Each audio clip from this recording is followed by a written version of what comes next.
Hello and welcome to this edition of the Tillage Edge with me, Shay Phelan. On this episode, I catch up with Tim Bergin, who's a Dublin farmer farming out in North Poland. Michael Hennessy talked to him earlier in the season, and I wanted to catch up with Tim to see how the season had treated him this year. The combines have just started rolling on Tim's farm, so I asked him how the crops had grown through the season. The weather has been very stable, but temperatures have been very high, 30 degrees every day. And we went 8 weeks with no rain, followed by 2 nights ago, we got up to 80 millimeters in 2 hours in a gigantic storm. We were lucky we didn't get the worst of it in the town beside us. The cars were floating down the streets. Yeah, and I think we've avoided that, but I see in the news that the UK got something similar as well. There was floods around London and places like that, so we've kind of avoided that much. And has that done much damage to the crops out there, do you think, Tim, or is it too late? It damaged the winter barley because the winter barley was just totally ready for harvest. The straw was brittle. We were just waiting for the moisture to come down below 14%. So it didn't flatten it, but it has layered it in places. And you've started today, Tim. So you're just getting into it. What's the feeling so far in terms of what you've harvested so far? The yield so far is 9 tons per hectare. We're having a problem with hectoliter weight because it's coming in at 58, which is I think it's 6 points below where it should be. So we'll have to put it through the dryer just to clean it. And have you done any screening tests or anything like that on it? Obviously, there must be high if that's the quality parameters coming through. Yeah, that is the unclean though. That's straight off the combine. I mean, if we put it through the cleaner, we'll bring it back up to the normal parameters. We were just hoping that we wouldn't have to put it through the cleaner. Yeah, and in terms of what that's, and I know your farm would be kind of pretty good for the region. What are the reports from around Europe in terms of harvest? And we see harvesters rolling all over Europe. Any reports of how yields are across Europe? I think they're back by a ton a hectare. It's very hard to say with winter barley because winter barley doesn't suffer too much from that drought that we had in the last 8 weeks. Winter barley would have been well established and would have been just in grain fill during the drought. So the impact on winter barley seems to be hectoliter weights are not so good, but yields are not so bad. And progress, I presume, is good as well, Tim. They're getting through quite quickly, I think, aren't they? Yeah. I see. I mean, 2 weeks ago, I saw people cutting winter barley here. So there's probably a lot of work done. So that's around you in terms of cutting it around you, were they? Yeah, we're very far north. People in the south of Poland would have been cutting 3 weeks ago. I suppose one of the things, Tim, that we've noticed this year in terms of growing crops this year is the change or the increase in price of grain and inputs. Have you seen much increase in inputs, and particularly fertilizer and that over the year side of the world this year? Yeah, it straight away, as soon as the grain price went up, the fertilizer price was put up immediately. At the time, it was completely without justification. Now there seems to be there's a background of the oil price rising, so fertilizer probably may, if oil stays up, fertilizer may stay up in price. I know you said before to Michael, when you were talking to Michael earlier on, that you do forward sell most of your grain, and you have probably a lot of it sold at this stage at hopefully pretty good prices. Do you forward buy or purchase fertilizers or any your inputs as well, or do you buy them on spec? If we think we've value, we'll forward purchase. If we think it's too high, we'll just take a risk and wait. So at the moment, we've nothing forward purchased for 2022. And when would you normally start thinking about doing that, Tim? Anytime from September on. Right. Okay. Anytime. It's a bit early yet for you to really. Yeah. It's a bit early to be dipping into the market yet. Yeah, and I mean, as shipments come in later over the winter, I think there will be buying opportunities. But right now, I see that oil has just been steadily climbing. I don't know, it's probably up around $80 a barrel. So that's going to give the fertilizer manufacturers a justification, even though they should be tracking natural gas and not oil. Natural gas prices haven't gone up so much. And just in terms of, Tim, I know one of the things that we're looking at here, it's a new concept for us here this year, is we're chopping straw, and there's a straw incorporation scheme here in play in Ireland. So we get paid actually to incorporate the straw and incorporate the carbon into our soils. What's your market like out there for straw? I know around your area particularly, there's not many cattle farms or animal farms, do you generally chop all your straw, or what do you do with it? We always chop the straw regardless of what the market conditions are like. We never sell it. We put it back into the soil. And how do you find that in terms of improving your soil over time? I mean, straight up, there are massive improvements in the structure of soil. There's a big increase in the amount of worms in the soil. You can see when you get prolonged drought periods with high temperatures that the soil is able to carry water. So yeah, between that and not ploughing, for sure, we're trapping a lot more carbon in the soil. I think we did a little bit of research on it recently, and we can be trapping up to 6 tons of carbon per hectare on average. And is that in conjunction with catch crops, Tim, or is that just as well? Yeah, it is. It's in conjunction with catch crops. Yeah. And do you sow many catch crops out there? Yeah, at least 30%. But if we have the opportunity to do more, we do more. And typically, what are you using? Are you using different mixes or straights, or what are you using? It's very varied.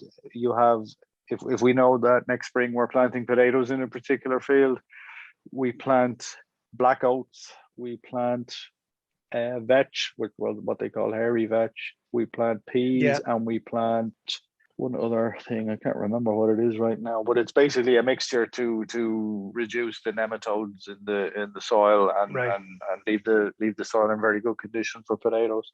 Something like a Caliente mustard or something like that. Yeah. I'll check it and I can actually let you know what it is. It's pretty good anyway, because we've had really good results from it. And speaking of potatoes, and I know potatoes are close to your heart as they are mine, how are potato crops looking out there with you this year? Well, as you know, red varieties do not like 30 degrees plus. So they look quite well considering we've managed to keep enough water on them. They really do look well considering, but maybe that's down to the high quality seed that we use too. It gives extra vigor. And is that locally sourced? Locally sourced. Some from Holland. Obviously, we took as much seed out of Scotland as we could before the gates closed. And some is local high grade seed. It's actually one of the things I was going to ask you as well, Tim. I mean, you're saying you were getting seed out of Scotland, and I just noticed that the UK have banned the import of EU seed and the kind of a quid pro quo kind of thing. Are you seeing any opportunities out there for yourselves? I know you're a high grade seed area in Poland. Are you seeing any opportunities out there for yourselves in terms of growing seed? Yeah.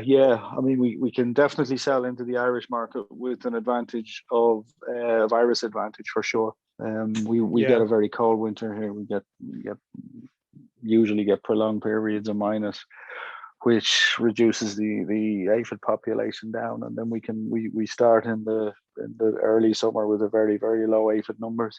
So it gives us a head start on virus as well. We're beside the sea here, so we normally get cooler nights. So going forward, we'd be aiming to get, it's going to be difficult because of the amount of chemicals that have been removed from the marketplace. But going forwards, I think we'll be able to beat most Western European countries on virus. And that's going to be a big thing, because I don't think a lot of people have taken into account how bad the virus will be next year, considering the amount of aphids that have been removed from the market. Is Brexit having any impact at all with you guys out there? Like, we're seeing problems here, bringing in parts, bringing in seeds, bringing in all sorts. Are you seeing anything like that out there? Yeah, there are a lot of issues. I'm not sure if you can connect them all to Brexit, but certainly Brexit was like a catalyst to expose huge deficiencies in the transport networks in general. And then obviously you had that Suez Canal incident, and then there was COVID and a lack of containers and stuff like that. So we're being heavily impacted on deliveries. Some of it is definitely connected to Brexit. Some of it is connected to Brexit. An example would be machines and things that we collect out of the United Kingdom. Now it's becoming incredibly difficult because Polish hauliers just don't want to go to the United Kingdom. They just rather work somewhere else.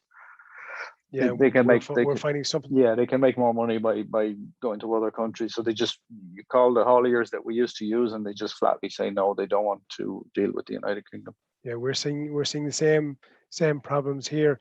And you mentioned there as well, COVID. Is COVID having much of an impact out there? I'm thinking in terms of markets, particularly like the likes of potato markets. Like we've seen processing or demand for processing material dropped dramatically here in the last 18 months, but I suppose the fresh chip job has kind of replaced that. Are you seeing much of an impact in terms of markets with COVID this year? Yeah, for sure. It was really, really big, really big, because well over, I think, 60% of what's grown in Eastern Europe is for processing anyway. So yeah, the impact was tremendous. Luckily, most restaurants in Europe have been open now for 3 or 4 months, so demand is back. I think the factories are coming to the conclusion that they'll probably recover they'll go back to pre-COVID levels quite quickly. Yeah, it's an interesting one. We just had a meeting last night with a couple of growers here in Ireland, and we're seeing the fresh consumption is up, and it seems to be driven by the fact that we can't go to restaurants, and we are seeing that the fresh consumption is up, but processing, like you said, we haven't opened up the restaurants fully here yet, is still down. Are you seeing any change in or shift in demand in the types of potatoes that you're looking for? No, there isn't any clear shift in demand. I expect that there's going to be big movement in sort of September, October, when they realize how this prolonged hot spell, which has been all across Europe, when they realize the effect of that prolonged hot spell, I imagine the yields are going to be way back on average everywhere, even on irrigated crops, because no potatoes like high temperatures. Yeah. And you go above 25 degrees, it doesn't matter how much water you put on, you're still going to see a yield impact. Yeah.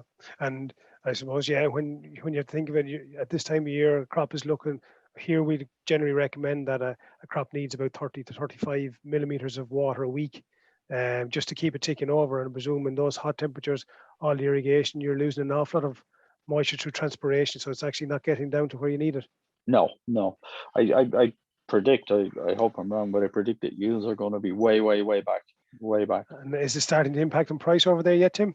Yeah, I think so. It's there's more. The phones are ringing. People are calling who I haven't spoken to for years, asking, expressing interest, talking about export markets. Probably some of that is UK stuff as well, that's not allowed travel around. So yeah, the phone has been ringing, that's for sure. And for all of last year, nobody rang. The phone never rang once. So it looks like it's going to be a busy second half of the year for you, and there's going to be lots of opportunities for you by the looks of it. Hope so, but I expect yields to be back dramatically. Yeah. Well, listen, Tim, thanks for taking the time to come on and just give us a feel for how things are over in Poland. Hopefully, as you say, the prices will be up and demand obviously is increasing because of the low yield. So hopefully you'll have a good harvest and good back into the year. Yeah, things look reasonably good at the moment. We're optimistic, and for sure it'll be better than last year.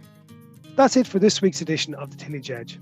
If you like this podcast, please recommend it to a friend or colleague. Also, please rate, review and subscribe on Apple Podcasts or Spotify so you never miss an episode. For more details, log on to teagasc.ie. I'm Shay Phelan. Thanks for listening to this edition of the Tillage Edge. Michael Hennessy will be back next week with more tillage news and advice.